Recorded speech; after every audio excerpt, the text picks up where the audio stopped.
everyone, Babs Hockey here with the Player Coach Podcast. Here, I'll give multiple perspectives from a player and a coach so you can see the game from different viewpoints. And I'll give you the latest in hockey IQ development so you can make better decisions and take your game to that next level. Today, I want to talk about skills that transfer at the next level.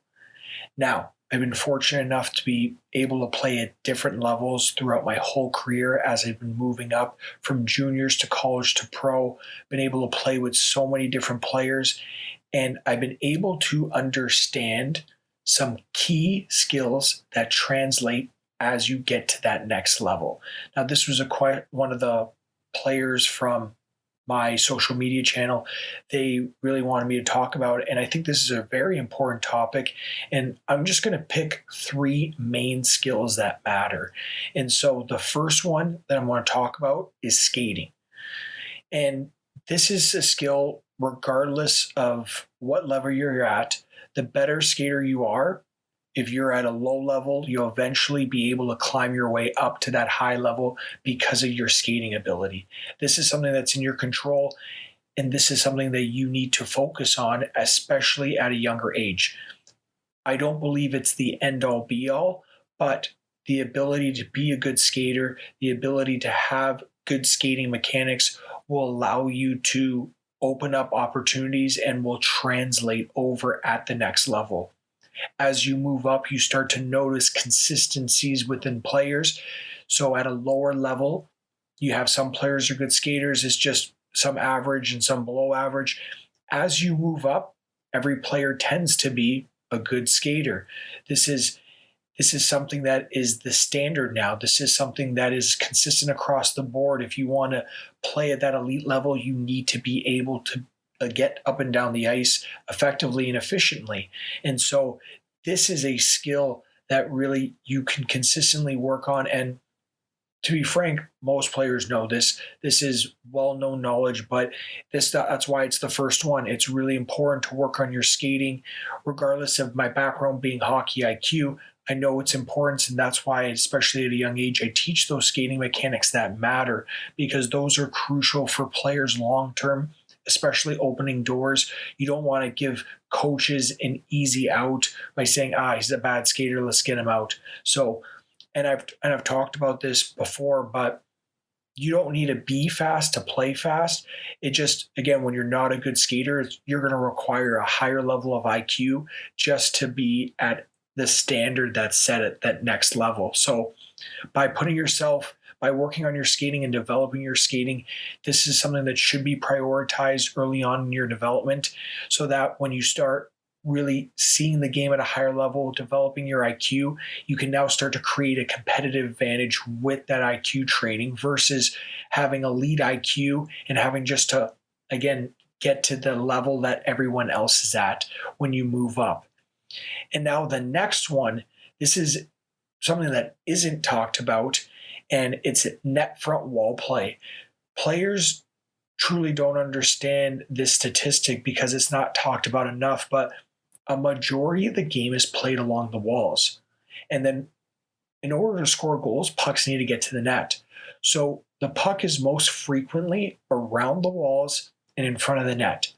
Players don't spend nearly enough time in these two areas, especially in a reactive, adaptive position. This means reacting to different patterns or looking for loose pucks or battling and competing for space in front of the net.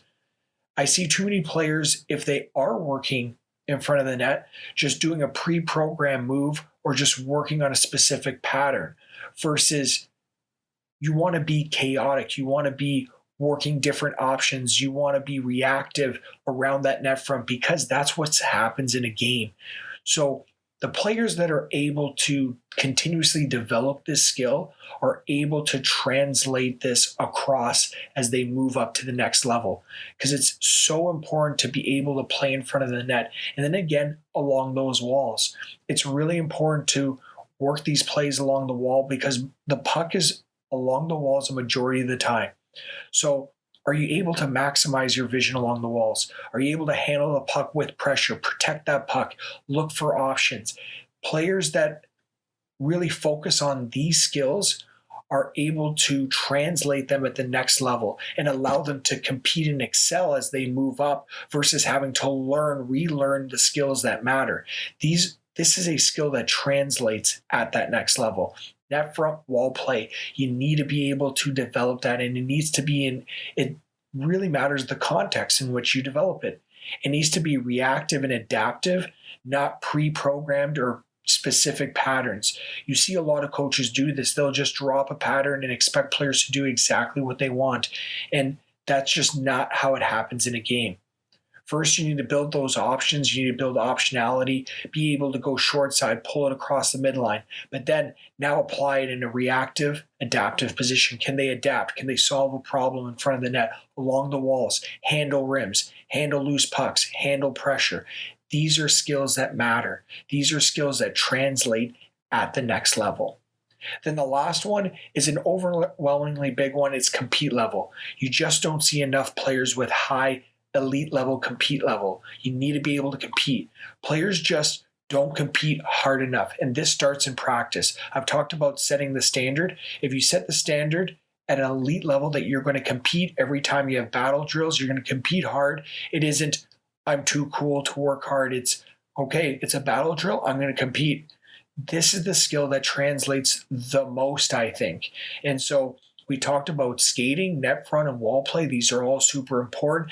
Again, some familiar, some not, but compete level.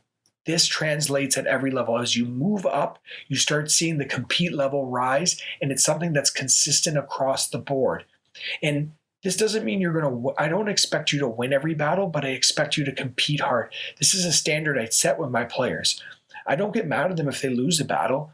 I do get mad at them if they just kind of pout and moan because they lost, or they're just trying to stay away from that battle and they ended up getting out-competed. Like, that's not acceptable. They need to be able to compete at a high level. They need to compete every time they're in practice. And this is more practice or drill specific. But when you have these 2-on-2 drills, when you have any type of corner play 3-on-3, you need to have that elite level compete. You need to be competing at a high level. You need to be battling for pucks. This is a skill that will allow you to excel at every level as you move up. The ability to compete hard regardless of who you're going up against will translate and will build your confidence so that you can perform those different skill drills that you've been working on, perform some of the skills that you've been trying to execute in games. That compete level is going to set that seed of doubt in your opponent's mind that, oh man, this guy's going to come at me with everything he has every single time, and you're going to make their life difficult. And so this is how you're going to be able to create another way you can create an edge on your opponents, that compete level. One of the best examples is Brayden Point. He's not the biggest guy. He's not the strongest guy. He's not the best skater. He doesn't have the most skill. He's very talented in all those areas, but he isn't the absolute best in them. But what he does exceptionally well, very similar to Crosby, is he has elite level compete. He competes super hard on every puck, and when players think they have an edge or they're able to get a puck out, he's there competing super hard, creating a little bit more, disrupting the puck, and able to regain or maintain puck possession to create more offense. So to answer your question, the three main things that translate as you move up to the next level starts with skating. You need to prioritize this. This is something that will allow you, this is a standard at every level, and it translates at every level. Next, it's net front play, wall play. These are some things that you don't really work on. It's important to be reactive and adaptive. Create options, then you want to be reactive and adaptive to different situations, solve a problem. And the last and most important one, it's compete level. The higher level compete will translate at every single level, no matter what.